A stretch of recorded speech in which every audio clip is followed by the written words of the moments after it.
UPSI special class 2021 में आप सभी का स्वागत है। देखिए 2014 में जो सवाल आए हुए थे यूपीएसआई में, उसका दे दनादन दे फटाफट कैसे उत्तर दिया जा सकता है उस पर आते हैं। तो चलिए क्लास को शुरू करते हैं ज्यादा बिना कुछ डिस्कशन किए हुए। आइए पहला सवाल पे आते हैं।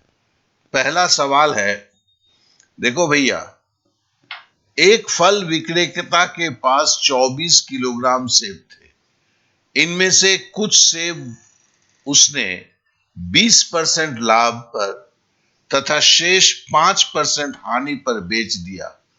यदि कुल फलों पर उसे 10% का लाभ हुआ तो उसे कितने सेब हानि पर बेचे?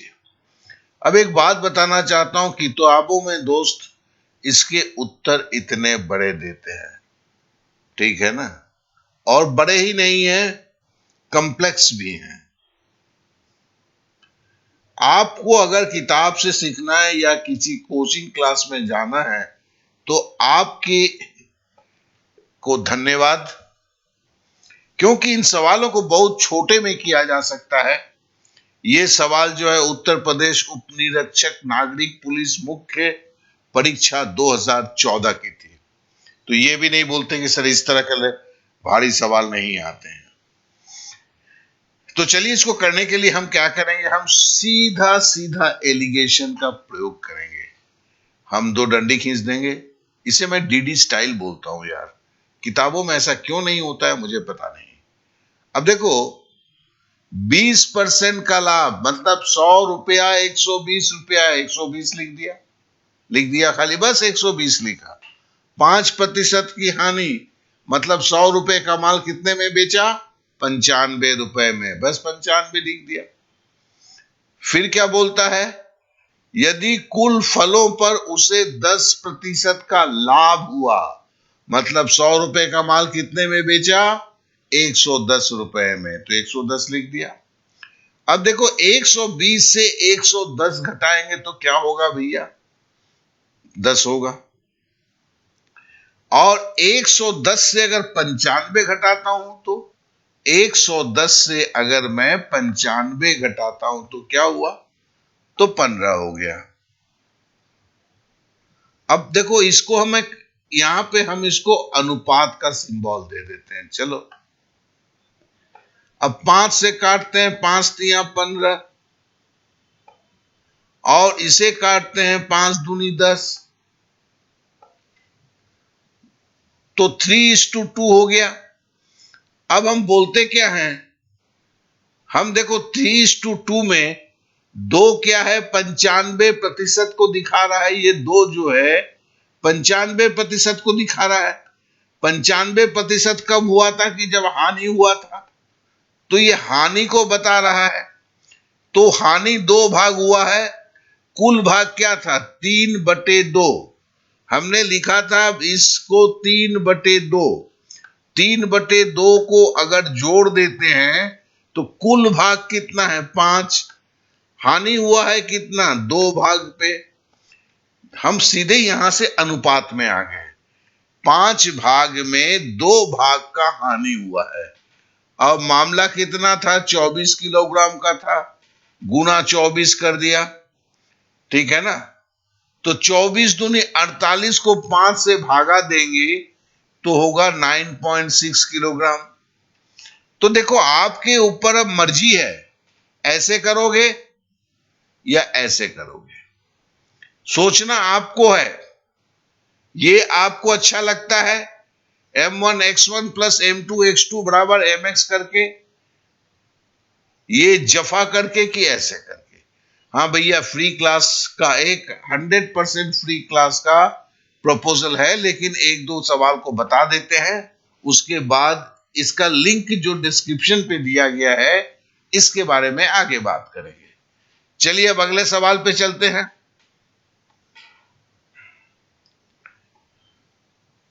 बोलता है, एक छात्र को किसी भिन्न को 72 से गुना करने के लिए बोला गया। कितना से गुना करना था भैया? 72 से गुना करना था।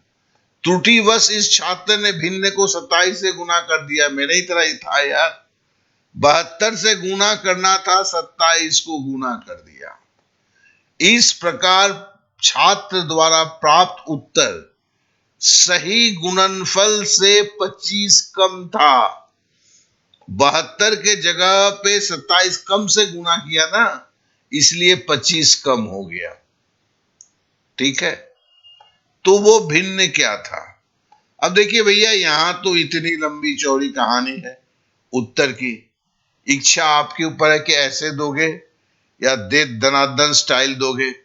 भैया 72 से गुना करना था, 27 से गुना किया। कितना कम से गुना किया जी? हाँ, इसको डीडी स्टाइल बोलता हूं मैं। डीडी एकेडमी की मेरी डीडी स्टाइल है। 72 से 27 कितना कम गुना किया?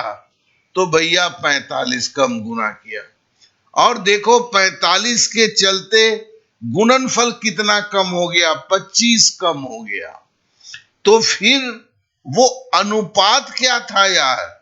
भैया 25/45 तो था।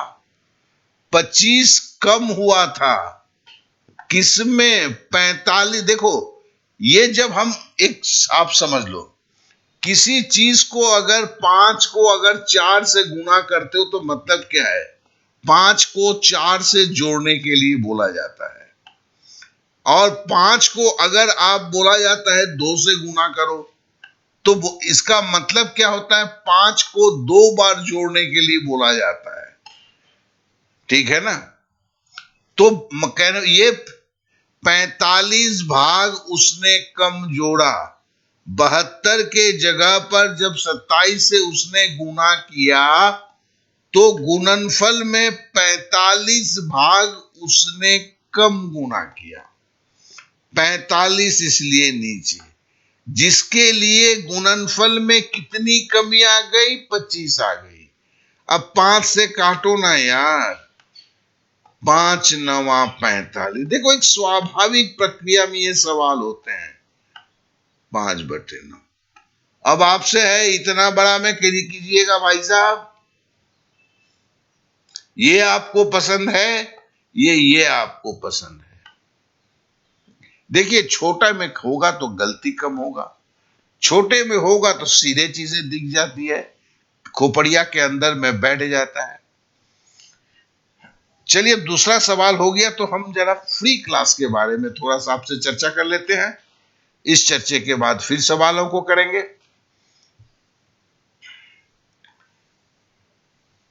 तो 5/9 इसका जवाब हो गया। चलिए अब अगले चलते हैं। देखिए, अभी आपने देखा डीडी स्टाइल में उत्तर क्या है? 6-7 संख्या को लिखने के बाद ही उत्तर आ जाता है। और इस तरह के कैसे हल होता है, क्या कारण है? तो मैंने 5 दिन का वर्कशॉप बनाया हुआ है, जिसमें 50 से ज्यादा गणित को हम आपको सॉल्व करके दिखाएंगे। और इसके लिए ये जो सॉल्व होगा, ये आपका ऑनलाइन क्लास होगा। और इसके लिए अगर आप सोचते हैं कि, जो लोग ये सोचते हैं कि मेरी बेसिक कमजोर है, इसके लिए मैं नहीं सीख पाऊंगा, तो आप एकदम गलत सोचते हैं। जोड़ घटाव गुणा भाग, इससे ज्यादा बेसिक के मेरे स्टाइल में गणित करने में जरूरत ही नहीं होता है यार। और अगर इसको समझना है तो क्लास शाम 7 बजे से 8 बजे 23 मार्च से 27 मार्च को क्लास होगी। और जो कोई वीडियो 27 मार्च के बाद भी देखेंगे, वो मुझे इस नंबर पर व्हाट्सएप कर लेंगे और डीडी स्टाइल डेमो क्लास लिख देंगे। और नहीं तो आप क्या करेंगे, एक ऐप का लिंक दिया गया है, एक ऐप का लिंक दिया गया है, उस आपके डिस्क्रिप्शन पे दिया गया है। वहां पर जब ये वीडियो खत्म हो जाएगा तो डिस्क्रिप्शन पे जाएंगे, वहां पर क्लिक करेंगे तो आपको सीधा प्ले स्टोर में ले जाएगा। ऐप को इंस्टॉल करेंगे। आप जैसे ऐप 23 से मतलब 23 मार्च के पहले तक करेंगे, तो मुझे समझ में आ जाएगा कि आप क्लास ज्वाइन करना चाहते हैं तो मैं आपको क्लास ज्वाइन करवा दूंगा। लेकिन अगर 23 मार्च के बाद से क्लास अगर चालू हो जाता है तब अगर आपको करना है तो आप व्हाट्सएप कीजिए, नहीं तो ऐप को इंस्टॉल भी कीजिए।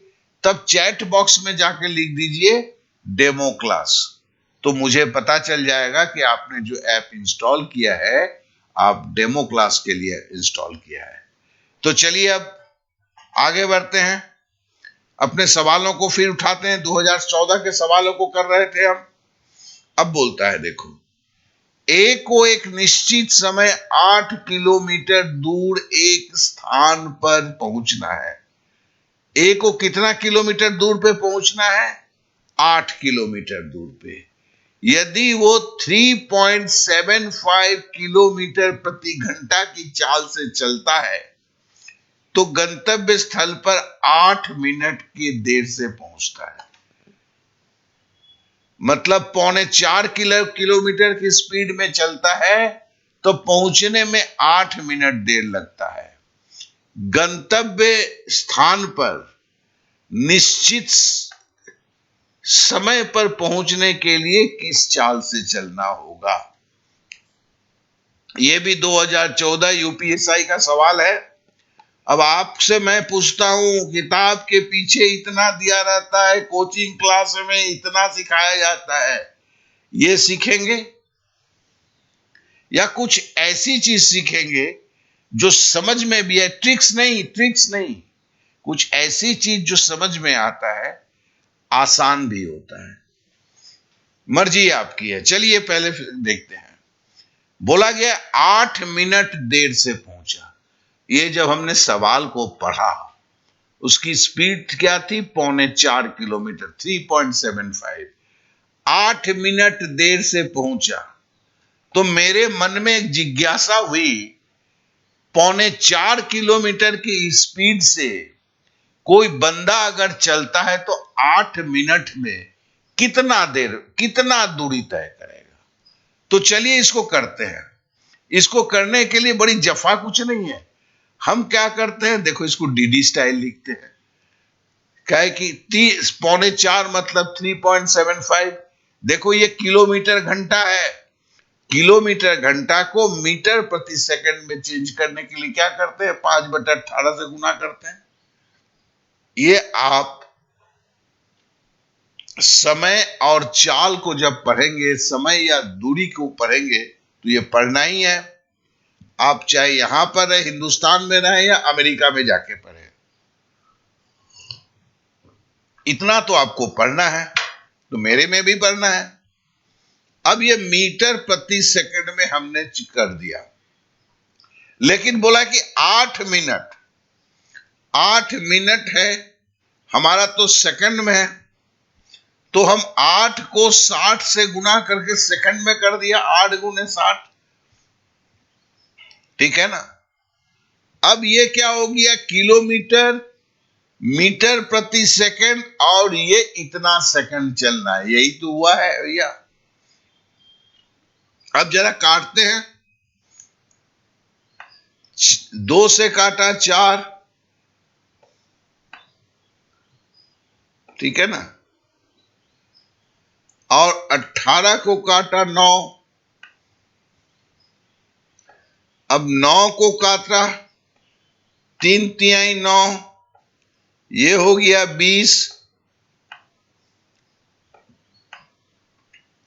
और 3 से हम 3.75 को काटते हैं। थोड़ा बहुत दशमलव का जानना जरूरी है। चलो मेरे क्लास में जाओगे तो सीख लोगे। 1.25 हो गया, ठीक है? 1.25 को 4 से अगर गुना करोगे तो भैया क्या होगा? 5 होगा। अब 5 को 20 से गुना करोगे तो 100 होगा। तो देखो 1.25 को 4 से गुना किया 5 हुआ, और 5 को 20 से गुना किया 100 हुआ, और 5 को 100 से गुना किया तो 500 हुआ। बड़ा सिंपल है, 500 मीटर है। तो कहने का मतलब ही 8 मिनट जो देर चला था, 8 मिनट में वो 500 मीटर मतलब आधा किलोमीटर जाता। तो देखो वो 4.25 की स्पीड से समय पर जाता कितना, 7.5 किलोमीटर। क्यों? 500 मीटर बराबर आधा किलोमीटर। 8 किलोमीटर से ये जो 8 किलोमीटर दिया हुआ है, इसमें से अगर आधा किलोमीटर 500 मीटर घटाएंगे, जो देर से वो गया, तो वो कितना दूर चला था टाइम पर? 7.5 किलोमीटर। तो हम कैसे लिख सकते हैं भैया? 7.5 किलोमीटर वो गया, उसका स्पीड क्या था? 1 घंटे में 3.25 किलोमीटर। अब 3.25 किलोमीटर 3.75 को 2 से गुना कीजिएगा तो 7.5 होगा। तो कहने का मतलब है 7.5 किलोमीटर 3.25 किलोमीटर की स्पीड से अगर जाएगा तो उसको 2 घंटा लगेगा। तो कहने का मतलब इस सवाल में पूछा है कि 2 घंटा में उसको पहुंचना चाहिए 8 किलोमीटर। तो सीधी सी बात है यार, 1 घंटे में कितना किलोमीटर जाएगा कि 2 घंटे में 8 किलोमीटर जाएगा? तो 8 को 2 से भागा दे दोगे ना, 8 को अगर 2 से भागा दे दोगे तो 4 किलोमीटर होगा। यही तो उत्तर हो गया। अब आपके पास अगर ये समझ में नहीं आता है, अगर आपके पास किसी के पास ये समझ में नहीं आता है इतना सा, तो आपको हम कागज में लिख के दे सकते हैं कि इतना तो समझ में अइबे नहीं करेगा। इतना बड़ा आपको कहां से समझ में आएगा भैया, जब आपको इतना सा समझ में नहीं आया। ठीक है, तो चलिए हम अगले सवाल पे चलते हैं।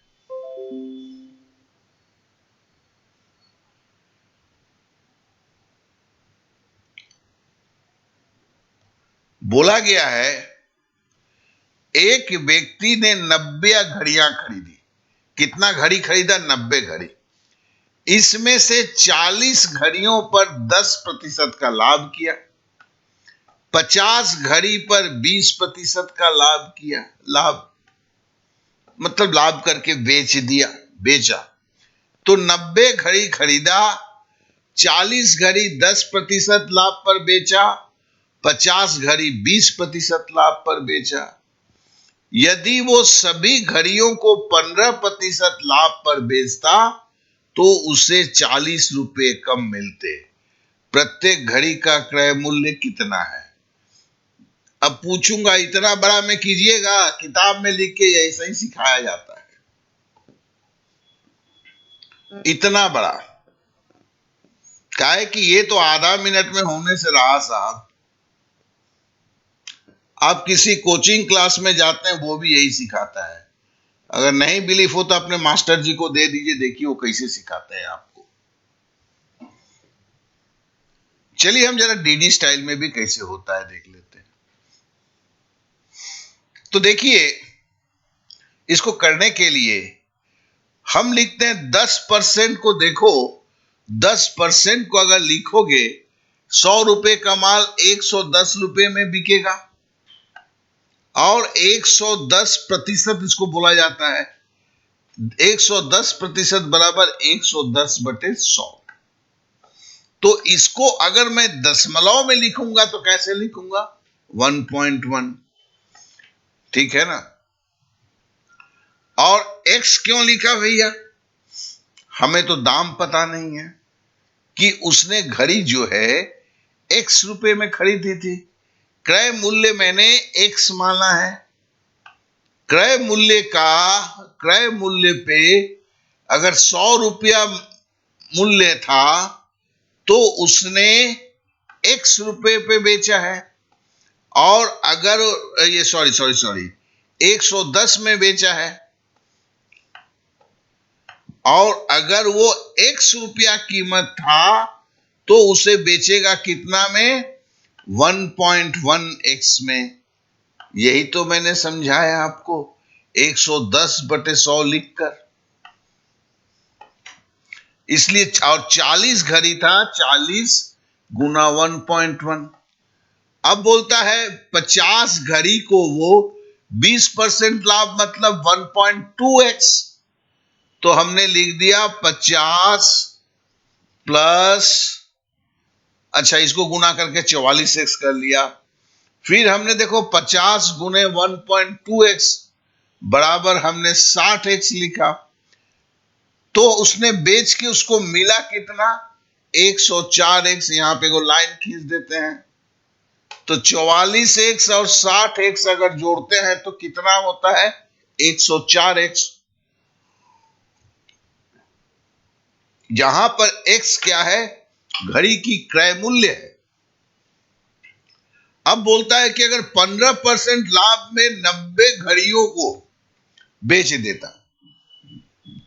अब घड़ी का खरीद दाम तो पता नहीं है, तो हम लेते हैं घड़ी का खरीद दाम x माने हुए हैं। तो एक घड़ी का 1.15x होगा। 90 घड़ी का 90 गुना 1.15x। ये क्या है, देखो ये x खरीद भाव है और 1.15x बराबर क्या हो जाता है, ये बेचने का भाव हो जाता है। ठीक है, 90 से गुना कर दिया दोस्त तो क्या हो गया, 103.5x। ऐसे अगर बेचता 40 घड़ी 10% के लाभ पे, 50 घड़ी 20% के लाभ पे, तो 104x उसको मिलता। जबकि 90 घड़ी को 15% के लाभ में बेचा तो उसे मिला 103.5x। तो कितना कम मिला भैया, तो हमने घटा दिया। तो घटाने के बाद मिला कि भैया 104 में से 103.5 घटाया तो 0.5x। लेकिन सवाल में बोलता है कि इस चक्कर में उसे 40 रुपए कम मिले। यहीं पे बोला है ना 40 रुपए कम मिले, तो मतलब क्या हुआ, 0.5x बराबर 40। 0.5 मतलब क्या होता है। अब लोग इसको क्या करते हैं ना, फिर 0.5 को 5/10 लिखेंगे। अरे भैया 0.5 मतलब आधा, आधे चीज का कीमत 40 रुपया है, तो भैया पूरे चीज का कीमत क्या होगा, 80 रुपया। सिंपल। इसके लिए गणित भाव नहीं करने पड़ते हैं। बाजार में सब्जी खरीदने जाते हैं तो क्या कागज कलम लेके जाते हैं, वहां भी गणित करते हैं। तो बस सवाल एक ही है, परीक्षा देने जा रहे हैं, क्या करेंगे, इतने कम में सीखने की कोशिश करेंगे कि इतने बड़े लफड़े के अंदर घुस जाएंगे, मर्जी आपकी है। चलिए अब अगले सवाल पे चलते हैं। बोलता है एक व्यक्ति ने एक घर 5 लाख में खरीद कर किराए पर दे दिया। पैसा वाला था यह, 5 लाख में खरीदा। अच्छा हुआ 50 लाख में नहीं खरीदा, ये बहुत पहले खरीदा था। अभी तो 5 लाख में एक रूम का झोपड़िया नहीं मिलता है। वो प्रतिवर्ष कुल किराए का 12.5% मरम्मत आदि के लिए खर्चा करता है और 1660 रुपये गृह कर मतलब होम टैक्स देता है। इस प्रकार उसे प्रतिवर्ष अपने लागत का 10% धन मिलता है। घर का मासिक किराया कितना है।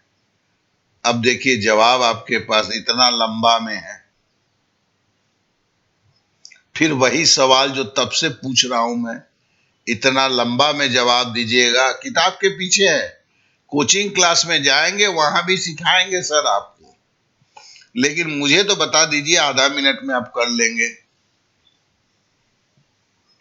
खुद सोचना होगा, इस सच्चाई से आप मुंह फेर नहीं सकते हैं।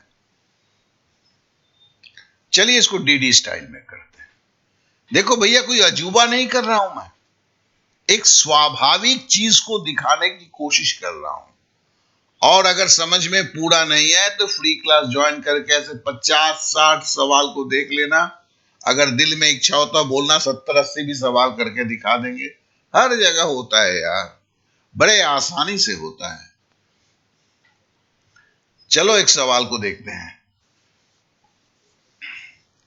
देखो, मैंने पकड़ लिया दोस्त कि देखो, हमने जैसे हम एक्स मानते, लेकिन जैसे हमने देखा कि दशमलव में मामला है, यहां मरम्मत वाला हमको निकालना है, हमने एक्स के जगह पे 100x लिया।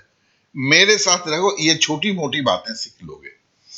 अब भैया, एक महीने का किराया 100x माना, मैंने एक महीने का किराया 100x माना है। वह आदमी एक महीने का किराया 100x लेता है। 12 महीने का कितना लेगा साल का यार? तो 12 से गुना कर देंगे ना, तो 1200x हो जाएगा। अब बोलता है कि 1200x में 12.5% वो मरम्मत में खर्चा करता है। अब देखो, अगर 12.5 को 100 से गुना करना होता तो कितना होता है यार? 12.5 को अगर मैं बोलता कि 100 से गुना करो, तो अब 12.5 को 100 से गुना करते तो आप बोलते 1250 होगा। ठीक है ना? 125 और 1250। अच्छा सॉरी, परसेंटेज में है, परसेंटेज में है। ठीक है ना?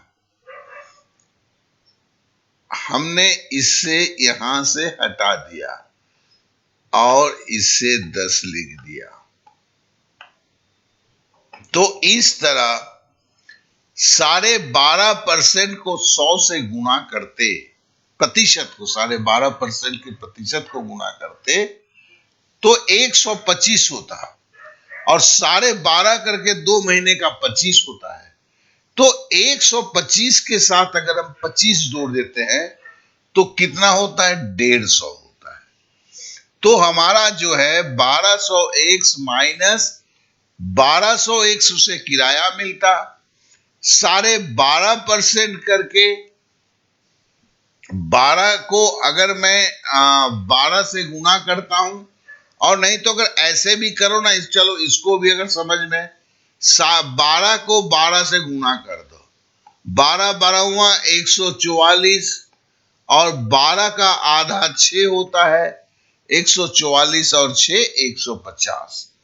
तो 1200x किराया मिला, साल भर में 150x जो है मरम्मत में खर्चा किया, तो बच गया कितना? 1050x। 1050x बोलता है, उसमें से 1660 रुपया उसने होम टैक्स दे दिया, माइनस कर दिया। बोलता है 5 लाख का 10% उसे धन मिल जाता है। तो 5 लाख का 10% कितना होता है? एक शून्य घटा दीजिए तो बराबर 50,000 हो जाता है। तो 50,000 उसे मिल जाता है। तो 1050x बराबर क्या होगा? x बराबर क्या होगा? देखो, 1660 को 50,000 से जोड़ दोगे तो कितना होगा? 51,660 ऊपर लिख दोगे, और 1050 जो है x यहां से चला जाएगा, नीचे आ जाएगा, तो 1050 नीचे लिख दिए। अब देखो, शून्य शून्य काट दोगे, ठीक है ना?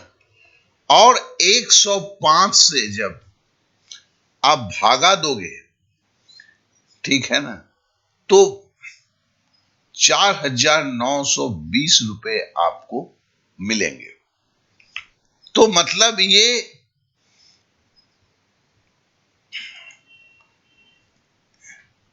यहां पर ये जो है, ये x जो मिलेगा 49.20, या इसको ऐसे बोलो, यहां पर 100x बराबर आपको हो जाएगा 49, इसको ऐसे हटा देता हूं थोड़ा सा, 4,920, ठीक है ना, मासिक किराया हमने 100x लिया था, इसके लिए 100x बराबर जो होगा, मतलब यहां पर अगर जरूरत पड़ने पर हमें यहाँ पे 100x मासिक किराया था, ये टाइपिंग में छूट गया है, इसे 100 से गुना करना